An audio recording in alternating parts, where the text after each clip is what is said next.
Praise the Lord. आप सबको जय मसीह की।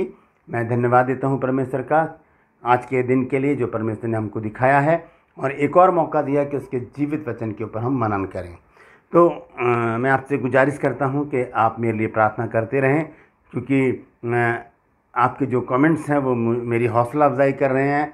आप लोगों को मेरा प्रयास बहुत अच्छा लग रहा है और जो वचन के भेद परमेश्वर मुझ पर प्रकट करता है वो मैं आपके साथ शेयर करता हूँ, वो भी आपको पसंद आ रहे हैं। आप मेरी तारीफ़ करते हैं, लेकिन मैं आपसे गुजारिश करता हूँ कि मेरी नहीं, प्रभु की तारीफ़ कीजिए, क्योंकि सब कुछ उसी का है। तो मैं विनती करता हूँ आपसे कि मेरे वीडियोस जो हैं उनको लाइक कीजिए, शेयर कीजिए और कमेंट सेक्शन में जाकर मुझे अवश्य बताइए कि आपको मेरा प्रयास कैसा लग रहा है। आज एक और महत्वपूर्ण मुद्दा लेकर मैं आपके सम्मुख उपस्थित हुआ हूँ। जैसे कि आपने देख लिया होगा थंबनेल में कि पितृपक्ष के बारे में, कि जो गुनाह हमारे दादा परदादा ने किए हैं, हमारे बुज़ुर्गों ने, हमारे पुरखाओं ने किए, उनका जो बोझ है, उनका जो दंड है वो हम पर आ पड़ता है। तो बाइबल इस विषय में क्या कहती है, आज मैं इस विषय में आपसे बातचीत करना चाहता हूँ, पितृपक्ष के बारे में। और हम देखेंगे कि जो हमारे जो पुरखा हैं उन्होंने जो गुनाह किए और उन्होंने जो पाप किए और बिना पश्चाताप किए मर गए, तो उसका दंड हमारे पर आता है या नहीं आता है। बाइबल से सारी बात करेंगे। मैं आपका दोस्त पास्टर राज मैसी आपसे मुखातिब हूँ और आप देख रहे हैं मेरा यूट्यूब चैनल जिसका नाम है ब्रदर राज मैसी। मैं आपसे गुजारिश करता हूँ कि मेरे चैनल को सब्सक्राइब करें, मेरे वीडियोज़ को लाइक करें, शेयर करें और कमेंट सेक्शन में आकर ज़रूर मुझे बताएँ कि आपको मेरा प्रयास कैसा लग रहा है। परमपिता परमेश्वर का धन्यवाद देता हूँ कि बहुत सारे लोग आज मेरे साथ जुड़ चुके हैं यूट्यूब पर और बहुत सारे लोगों ने, हज़ारों लोगों ने मुझे सब्सक्राइब किया है। मैं सबका तहे दिल से शुक्रगुजार हूँ और मैं विनती करता हूँ कि मेरी जो वीडियोज़ हैं उन्हें शेयर कीजिए ताकि और भी लोग इन भेद की बातों को जान सकें। आइए आज के वचन को शुरू करने से पहले एक छोटी सी प्रार्थना करेंगे। जीवित और महान दयालु पिता परमेश्वर, मैं तेरा धन्यवाद देता हूँ प्रभु, सुंदर समय के लिए जो तूने दिया है प्रभु। मैं विनती करता हूँ प्रभु जी, आज के इस वचन को शेयर करने में मेरी मदद सहायता कर, रुकावटें बाधाएं दूर कर प्रभु जी। आज एक बार फिर से बोलने वाला मनुष्य नहीं बल्कि तेरा आत्मा हो। धन्यवाद देता हूँ प्रभु, तूने मेरी प्रार्थना को सुन लिया। प्रभु यीशु के नाम से मांगता हूँ, आमीन।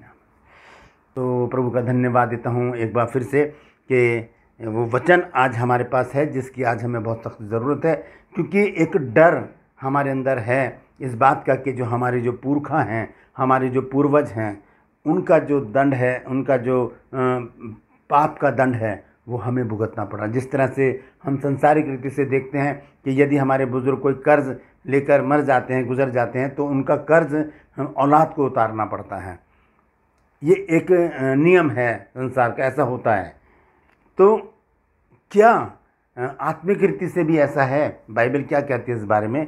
आइए पहले हम उन वचनों को देखेंगे जहाँ पर ये लिखा है कि परमेश्वर क्या करता है, पुरखाओं के जो गुनाह हैं उनका जो दंड है वो नाती पोतों को भी देता है। सबसे पहले हम देखेंगे निर्गमन 20 अध्याय में, क्योंकि 10 आज्ञाएँ वहाँ पर लिखी हैं और उन्हीं में वो वचन भी है। निर्गमन 20 अध्याय के 5 पद में लिखा है, देखिए यहाँ पर क्या लिखा है। तू उनको दंडवत ना करना, 4 और 5, तू अपने लिए कोई मूर्ति खोद कर ना बनाना, ना किसी की प्रतिमा बनाना जो आकाश में व पृथ्वी पर व पृथ्वी के जल में है। तू उनको दंडवत ना करना और ना उनकी उपासना करना, क्योंकि मैं तेरा परमेश्वर यहोवा जलन रखने वाला ईश्वर हूँ, और जो मुझसे बैर रखते हैं उनके बेटों, पोतों और परपोतों को भी पितरों का दंड दिया करता हूँ। ये है वो आज्ञा जो परमेश्वर ने इजराइलियों को दी मूसा के द्वारा, कि मैं जो मुझसे बैर रखते हैं मैं उनके बेटे, पोतों और परपोतों को भी उनके पितरों का दंड दिया करता हूँ। ये एक डराने वाला ये मैसेज है, डराने वाली आज्ञा है कि अगर हमारे पुरखा, हमारे जो दादा परदादा, लक्कड़ दादा जो भी हैं, वो अगर गुनाह में, ऐसे गुनाह उन्होंने कर दिए जो इसमें लिखा है और वो बिना पश्चाताप किए अगर वो गुजर गए हैं, तो हमें उनका भुगतान करना पड़ेगा, हमें उसके दंड को उठाना पड़ेगा। और भी जगह है, हम इसी में देखेंगे 34 अध्याय में, निर्गमन 34 अध्याय और उसके 7 पद में भी इसी तरह से लिखा है। कुछ आयतें हैं मैं आपके साथ शेयर करूंगा। 34 के 7 पद में यहाँ इस प्रकार से लिखा है, हजारों पीढ़ियों तक निरंतर करुणा करने वाला, अधर्म और अपराध और पाप का क्षमा करने वाला है, परंतु दोषी को वह किसी प्रकार निर्दोष न ठहराएगा। वह पितरों के अधर्म का दंड उनके बेटों वरन पोतों और परपोतों को भी देने वाला है। ये परमेश्वर के वचन में लिखा है कि पुरखाओं के जो काम हैं, यहाँ लिखा है, वह पितरों के अधर्म का दंड, अधर्म का दंड बेटों पोतों और परपोतों को भी देने वाला है। तो एक बड़ी डराने वाली सी ये बात है कि हमारे जो पुरखा हैं वो अधर्म में मर गए और उनका जो लेखा है वो हमें देना पड़ेगा। इसी प्रकार से गिनती की पुस्तक में भी लिखा है, हम देखेंगे गिनती की पुस्तक 14 अध्याय के 18 पद में यहाँ पर क्या लिखा है कि यहोवा कोप करने में धीरजवंत और अति करुणामय है और अधर्म और अपराध का क्षमा करने वाला है, परंतु वह दोषी को किसी प्रकार से निर्दोष न ठहराएगा और पूर्वजों के अधर्म का दंड उनके बेटों और पोतों और परपोतों को देता है। साफ रीति से लिखा है कि ऐसा परमेश्वर करता है। तो ये कुछ वर्सेस हैं मैंने जो आपको पढ़कर बताई हैं। ये जो आयतें हैं, जो पद हैं, ये स्पष्ट रीति से बताते हैं कि परमेश्वर हमारे दादा परदादा लक्कड़ दादाओं का जो अधर्म का जो दंड है वो बेटे पोतों और परपोतों को देने वाला परमेश्वर है। लेकिन हम किस प्रकार से इनसे बच सकते हैं, इसका बचाव क्या है, क्या करें हम ऐसा कि हम इस श्राप से छूट जाएं। ये एक प्रकार से श्राप है जो हमारे पितरों का श्राप है, जो हमारे दामन से लिपटा रहता है। तो इस श्राप से बचने के लिए हम लोग क्या करें, बेटे पोते और परपोते क्या करें कि इस झंझट से, इस दंड से और इस श्राप से हम बच जाएं। आज हम इसी बात को देखेंगे। बहुत सरल और सीधी सी बात है। बाइबल हर एक बात का जवाब देती है, बाइबल हर एक बात का जवाब देती है। और हम इस बात का भी जवाब आज बाइबल से देखेंगे कि जो दादा परदादा अधर्म में मर गए हैं तो उनका जो अधर्म का जो दंड है उससे कैसे बचेंगे बेटे पोते और परपोते। आइए एक वचन देखेंगे हम, यहेजकेल 18 अध्याय और उसका 19 और 20 पद। यहेजकेल 18 अध्याय उसका 19 और 20 पद मैं पढ़ रहा हूँ। यहाँ देखिए क्या लिखा है। यहाँ इस प्रकार से लिखा है, तो भी तुम लोग कहते हो क्यों, क्या पुत्र पिता के अधर्म का भार नहीं उठाता? जब पुत्र ने न्याय और धर्म के काम किए हों और मेरी सब विधियों का पालन कर उन पर चला हो तो वह जीवित ही रहेगा। बिल्कुल साफ रीति से बचाव है अधर्म के दंड से बचने का। 3 बातें यहाँ पर लिखी हैं, ध्यान से सुनिएगा। और फिर उसके बाद मैं नए नियम से भी आपको कुछ बातें बताऊंगा।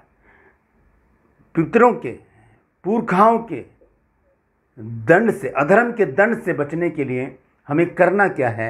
यहेजकेल 18 अध्याय 19 पद उसको स्पष्टता से बताता है, तो भी तुम लोग कहते हो क्यों, क्या पुत्र पिता के अधर्म का भार नहीं उठाता? और आगे लिखा है, जब पुत्र न्याय और धर्म के काम किए हों, जब पुत्र ने न्याय और धर्म के काम किए हों और मेरी सब विधियों का पालन कर उन पर चला हो तो वह जीवित रहेगा। न्याय, देखिए वचन जो है, बाइबल जो है, 3 बातों पर जोर दिया है परमेश्वर ने, 3 लोगों पर फोकस रखा है परमेश्वर ने, परदेसी, विधवा और अनाथ। परदेसी, विधवा और अनाथ। आप पूरी बाइबल पढ़ लीजिए, आप अपने फ़ोन में सर्च भी कर सकते हैं, परदेसी, विधवा और अनाथ। इन तीनों पर परमेश्वर की दृष्टि रही है और हमें भी परमेश्वर ने आज्ञा दी है कि इन तीनों का न्याय चुकाया जाए। तो वो न्याय, इन तीनों का न्याय चुकाएं। अगर कोई विधवा परेशानी में है उसका न्याय चुकाएं, अगर कोई अनाथ परेशानी में है हम उसकी मदद करें, और यदि कोई परदेसी परेशानी में है तो हम उसकी मदद करें। ये बातें यीशु मसीह ने मत्ती 25 अध्याय में भी की है, जब वहाँ पर लिखा है कि जब मैं दाएं हाथ वालों से वो कहेगा कि मैं भूखा था तुमने मुझे खाना खिलाया, मैं प्यासा था तुमने मुझे पानी पिलाया, मैं परदेसी था तुमने मुझे अपने घर में ठहराया। तो ये और भी बातें वहाँ पर 3 चीज़ें बताई हैं परमेश्वर ने, न्याय, धर्म और विधियों को मानना।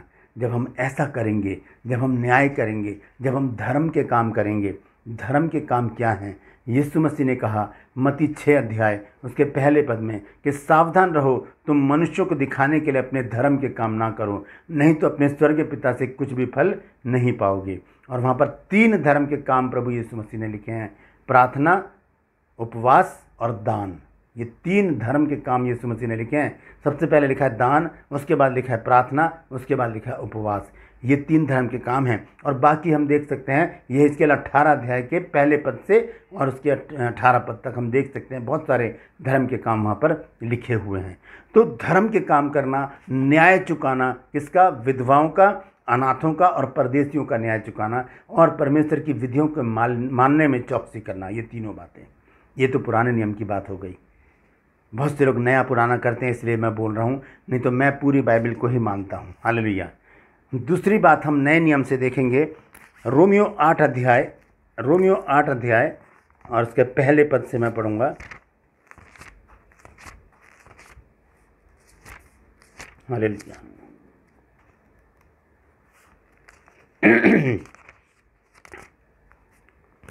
रोमियो 8 अध्याय और उसका पहला पद देखिए क्या लिखा है यहाँ। सो अब जो मसीह यीशु में हैं उन पर दंड की आज्ञा नहीं है। कौन सा दंड? वो पितरों के अधर्म का दंड। उन पर अब उस दंड की आज्ञा नहीं है। बहुत ज़रूरी है कि हम प्रभु यीशु मसीह में आ जाएं।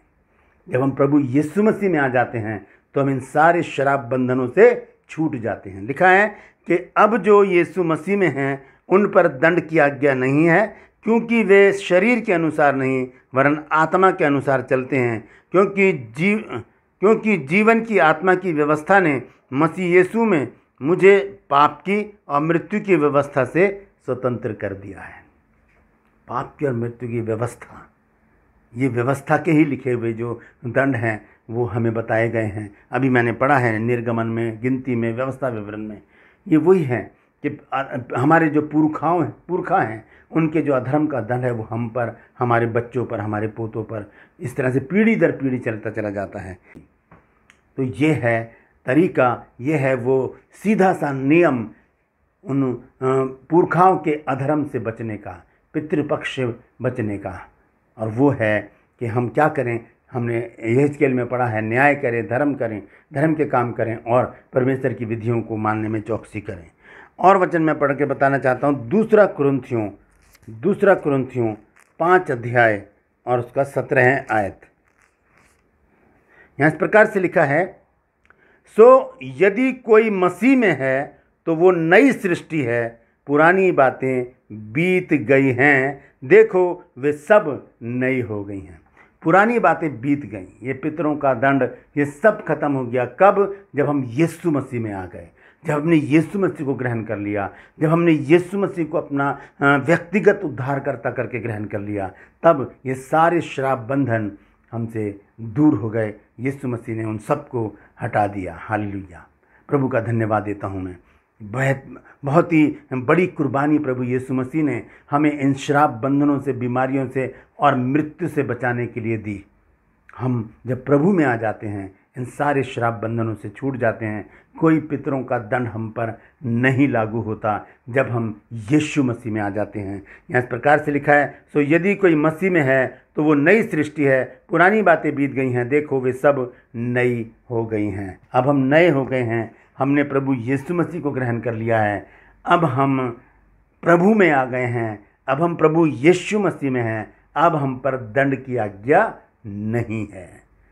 हम पितृपक्ष से बच चुके हैं, हम अपने पुरखाओं के अधर्म के दंड से बच चुके हैं। अब हम प्रभु यीशु मसीह में हैं, अब हम नए हो गए हैं। अब हमारा विचार नए हो जाने चाहिए, हमारा चाल चलन नया हो जाना चाहिए, हमारी ज़ुबान नई हो जानी चाहिए, हमारी संगति नहीं हो जानी चाहिए। क्योंकि जब हम बदल गए हैं तो हमें क्या हो जाना चाहिए।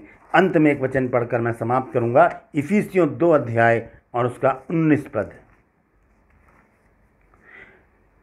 इसलिए तुम अब विदेशी या मुसाफिर नहीं रहे, परंतु पवित्र लोगों के संगी, स्वदेशी और परमेश्वर के घराने के हो गए हैं। तो जब हम परमेश्वर के घराने के हो गए तो क्या दंड, क्या श्राप, क्या मृत्यु, ये हम पर कोई भी हावी नहीं हो सकता।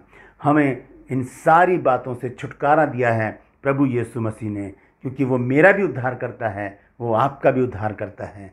उसी को स्मरण करें और उसको धन्यवाद दें, क्योंकि भजन संहिता 100 अध्याय में लिखा है, यहोवा भला है, उसकी करुणा सदा की है और वो पीढ़ी दर पीढ़ी तक बनी रहती है।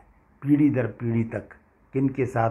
जो यीशु मसीह को ग्रहण कर लेते हैं, जो उसको अपना निजी, अपना व्यक्तिगत उद्धारकर्ता करके उसे ग्रहण कर लेते हैं।